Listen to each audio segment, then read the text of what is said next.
Hey YouTube, Jeremy Wright here for another episode of Tank Talks.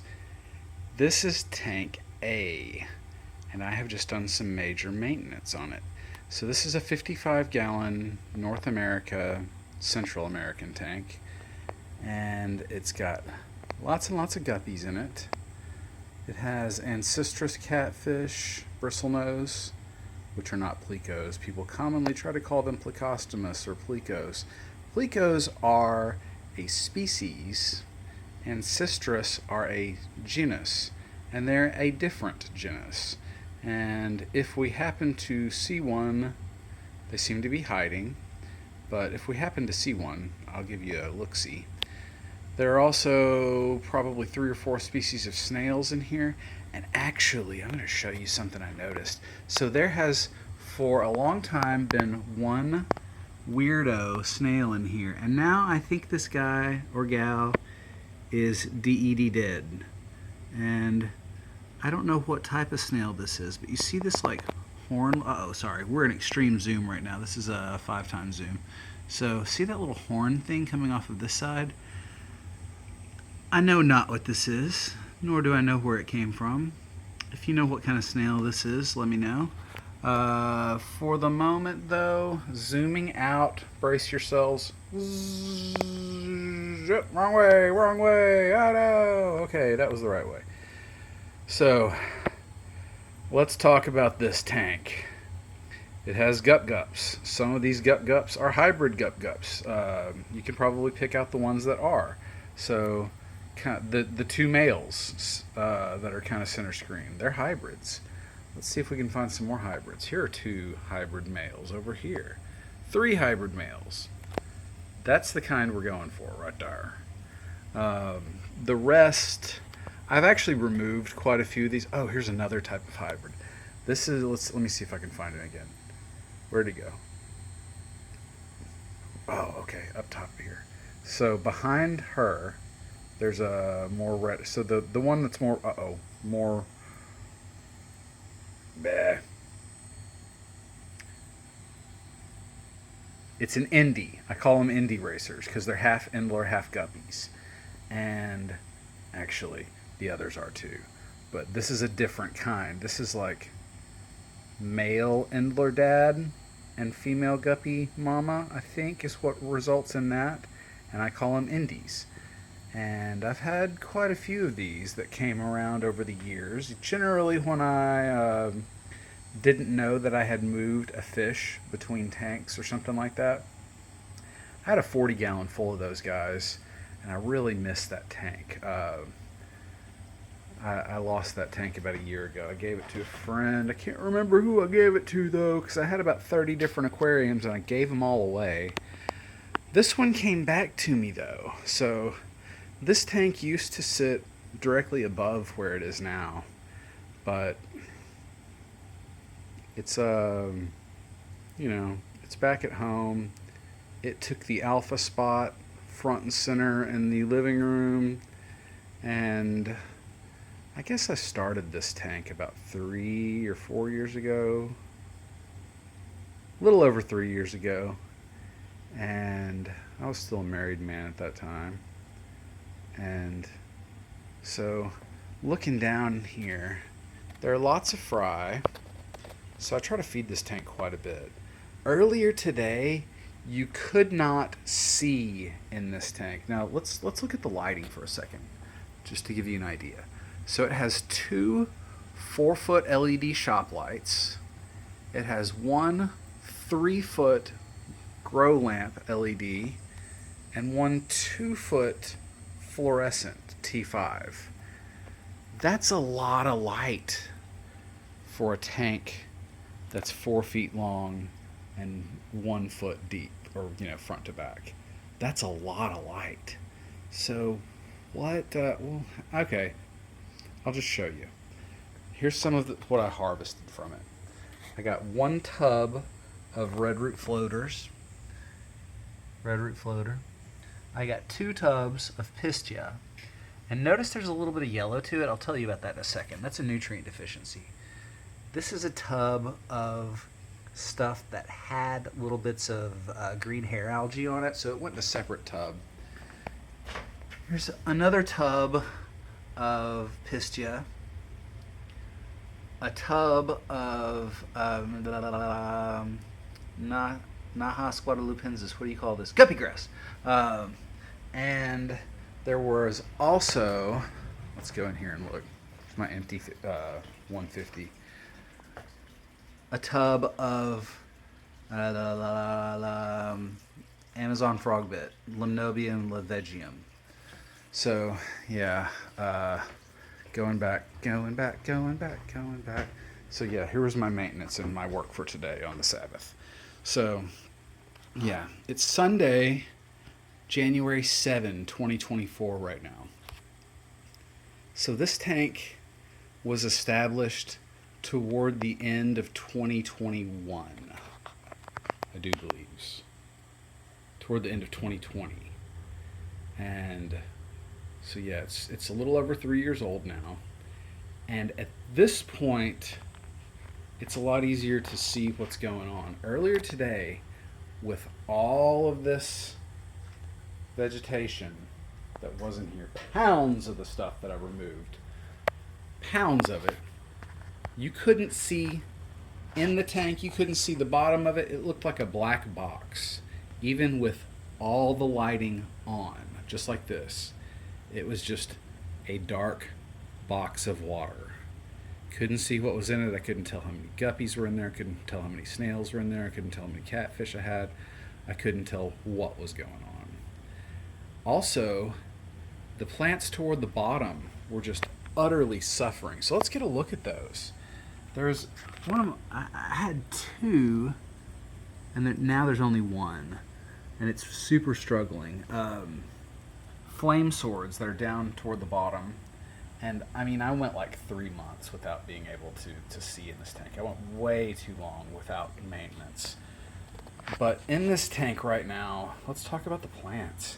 So starting with the little ones, there's a little bit of algae in there, not much. There is a little bit of algae.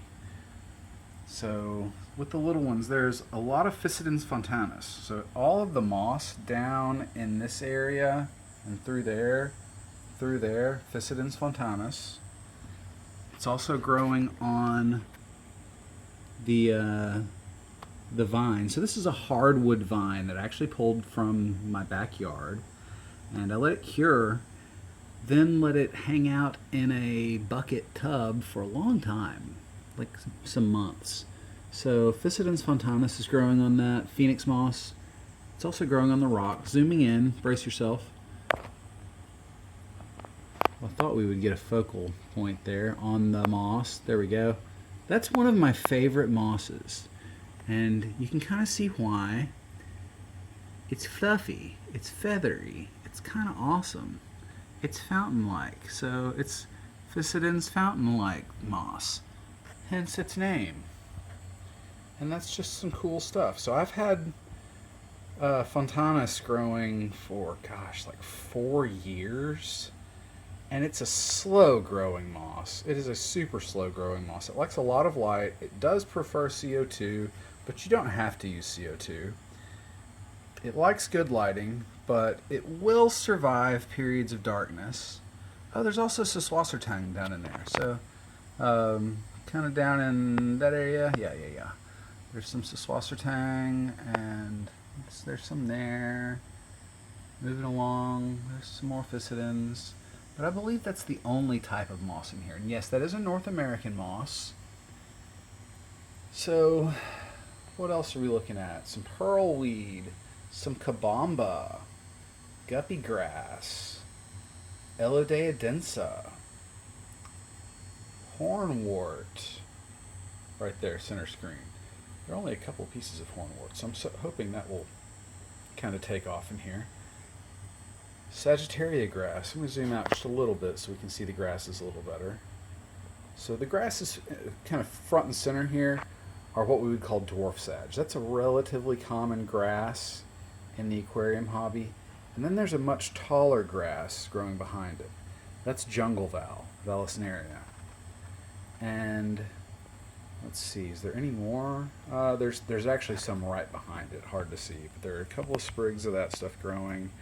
And then if we go way over to the other side of the tank, we'll see there's also some Vallisneria. That's the grass that you see there. Cabamba, pearlweed, Nahas guadalupensis, again, guppy grass, more Elodea densa, aka Anacharis. There are several plants that go by the Anacharis common name in the aquarium hobby. And then there were floaters. So floaters that were in this tank: red root floater, Pistia, aka what do we call that stuff? Water lettuce. There is there's a little bit of duckweed. I like duckweeds. They're very useful. Some people hates them. I likes them. They serve me very well. But for this particular tank, there was also Limnobium leveginum, which is Amazon frogbit. And so yeah, if you ever wonder why I can't spit my words out, I'm a head injury survivor, and I have aphasia, which means I can't really spit words out very well, even if I know them pretty good. So lots of baby gups. That's just a constant. They get harvested out of here pretty regularly, but I would guess that we're in the neighborhood of 200 guppies in this tank right now. Now, adults, there may only be 30 or 40. Just being real, there might only be 30. But there are lots and lots and lots and lots and lots of fry. And that's cool. That's what we're doing it for, is for the babies, for the breeding, for the future of guppy colonies everywhere. And I can no longer show you in this tank, but this is the tank where I was breeding the prize-winning guppies that were best of show, best of guppies, best of whatever, and they were jamming. And really, so you see that? Let's go kind of center screen. See that little lady? She is of that line, but she's just, actually, if I catch her, I'll probably move her to a different tank, to a 10-gallon that's breeding gups like her. The ones that look like they're kind of flamey. Let's see. Not that dude. But there's one kind of in the back there. He's going to end up growing up to be one like I'm describing. Although he's got less orangey red on him than some of his cousins. Otherwise, it's just a mixed guppy colony. We would call these mutts. And from those, I'm going to lean back and hang out on my seat here. So yeah, this is just a pretty cool 55-gallon Central American planted aquarium. Now let's talk about what's wrong with this tank.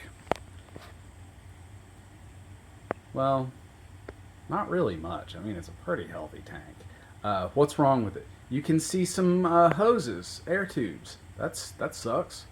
You can see a heater. That sucks.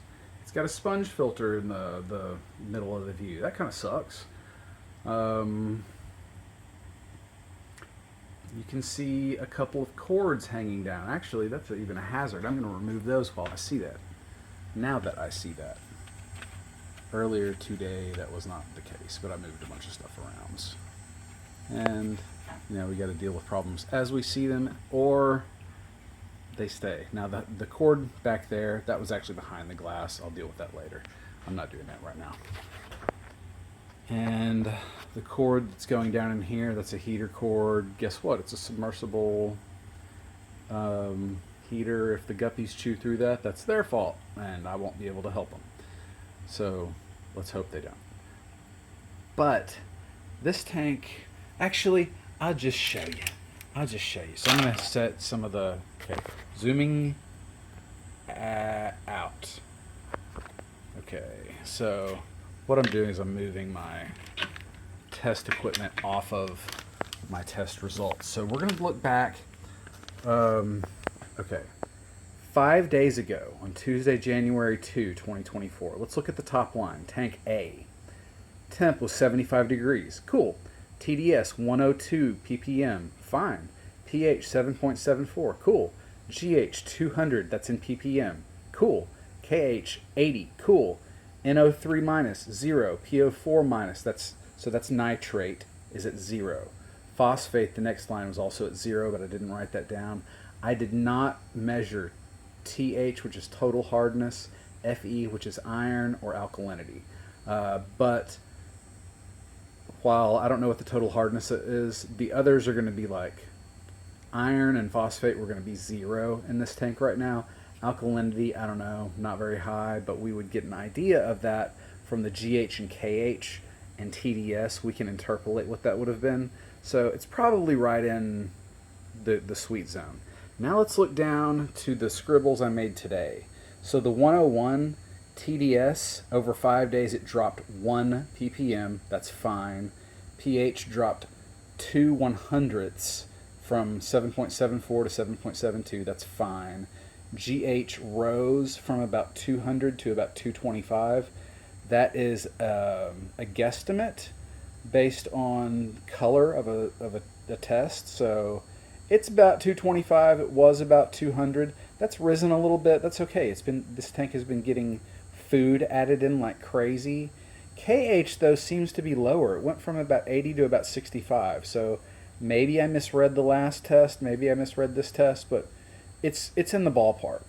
Nitrate's still at 0. So what's up with that? Let's talk about it. What this tank does, as it does, is aquaponic method of keeping aquatic ecosystems. What in the world does that mean? That means we are relying, I'm taking a seat again, that means we're relying on fish food alone to fertilize this aquarium. So I'm going to zoom in just a little bit more so you're not staring at the lamps. Bingo, that looks so much better, doesn't it? Yay, so much better. So how? You mean the fish food is what provides all the nutrients? Yep, that's right. And how's it working? Well, normally it works pretty darn well. But you remember how much plant matter I showed you that I pulled out of this tank? And it was like all the red root floater, 2 things of water lettuce, 2 things of Nahas guadalupensis. That's the other thing of water lettuce. And there's the Limnobium leveginum, the frog bit from the other room that I'm not going to go back into. So I also mentioned that it was so full of plants that it was dark. Light did not hit the bottom unless it was coming through the glass. It darkened, blotted out the fake sunlight. That's fake sunlight. Okay? So we're all on the same page. And what was literally going on is there was so much more plant biomass than animal biomass that it didn't matter how much I was feeding. I could not keep up with the demand for nutrients from the plants. So I had to, for 2 reasons, remove all the plants, or the excess overgrowth. It was a jungle in here. So when people talk about jungle style tanks, this is kind of what we're talking about. It is not specifically scaped. Like the scaping that happened in here, like I said, it was 3 years ago. Plants have moved around all over the place. They have grown, they have died, they have been harvested out when they got too huge. They have been sold off to local fish stores and hobbyists, and then restarted over and over and over again. Then this tank didn't even live here for the better part of 6 months, or maybe right at 6 months. And one of my friends was kind enough to give it back to me, and that was awesome. Thank you, Sandy. And I was just thrilled about it because I got my gups back that I bred, and then we're going back into now it's like a mutt gut colony, because I've pulled those specific guppies out and they're in a different breeding environment. But there are still some of their cousins and lineage and aunts and uncles and, you know, whatevers. And then we don't even know what all these tiny guppies are going to be. Like 6 months from now, we'll start having an idea of what they are. But I don't like growing them too fast because they get kind of chesty and they don't act right. They can even get kind of aggressive when they're that way. But jumping back into why we did the big haircut. Light was not getting down was a huge deal. So the plants at the bottom of the tank, super suffering. The grasses, the swords, the kabombas, the bacopas. I didn't mention the bacopas earlier, so let's see about the bacopa. There's a bacopa. Actually, there's a lot less bacopa in this tank than I thought. Maybe it died from the lack of... There's a lot less bacopa than I thought in here. There was a bunch more previously. Huh. I might actually have to go to a buddy and be like, hey, I need some bacopa back. Can I have some of that bacopa I sold you? And I'll give you something else that's awesome. But, yeah, it looks like I'm nearly out. Bacopas, Caroliniana and Monieri are North American, so it won't be a problem. It won't break my biotope, right? So, looking here. Oh, here's what breaks the biotope. Ram's horn snails. They're from India. Endoplanorbis. That means like Indian in a plane, and I can't remember the other part of it, but they're, yeah, Endoplanorbis. Ram's horns. So, looking at, oh, that's a cool little fishy. Let's look at this guy while he's hanging. Yeah, that's a good looking fishy. He's got some good greens and nice patterns. Green guppies, they reflect back green mostly. Unless you find like a Moscow green, they can be a lot more intense. But yeah, we're just starting with what's in here and beginning another, guppy colony, free breeding guppy colony, and then pull the cool ones out to go into specific breeding environments, and then I will end up with numerous rather unique guppy varieties that I can then distribute to friends and such. But it's kind of a long process. I've only had this tank here for a little over half a year this round. So, jumping back into what I was talking about, the other problem, besides the lighting issue, there was the nutrient uptake problem, where the plant matter in here, the plant biomass, was simply able to absorb far, far more nutrient than I was adding from fish food alone. So if I wanted to begin adding fertilizer in a tank like this, I would be no problem, but it would just like explode in no time. I don't need to. Actually, you probably don't need to either. For 3 to 4 years now, I've been well aware that fertilizers aren't actually necessary in a planted aquarium that's set up properly. So this is, if we go down to the bottom here, let's look at the substrate. This is what we call pool filter sand. And the reason it's used as such is because of the size of the granules, the size of the grains of sand. They're fairly large. So let me just put my thumb up here as a reference. So that's thumb size.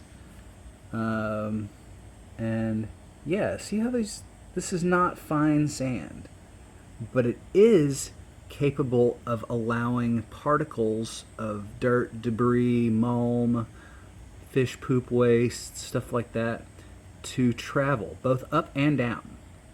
But mainly we're concerned about the stuff working its way down, so it goes down into the substrate. Now, let's look at the stratification of this. Okay, sorry about the reflection of my hand there. I'll see if I can make that kind of go away. Reflection of Google Pixel. hands. Whatever. So what we're looking at is the stratification, or the layering, the natural division of the substrate into layers. And you see it's several different layers. Tink, tink, tink, tink, tink. Some of these layers are thick, some of them are thin. Let's actually zoom a little bit. We're going to focus in, and you see how you can actually see the stuff working. Now, the reason we use pool filter sand as a recommended substrate over soil in a planted aquarium, or really in any freshwater aquarium, is because of its ability to do that stratification, to allow things to work up and down, and we get a nutrient chain, and that's exactly what we want. We want this stuff to make its way down. Zooming out again, and when it's allowed to do that, we end up with aerobic layers up higher and anaerobic layers lower down.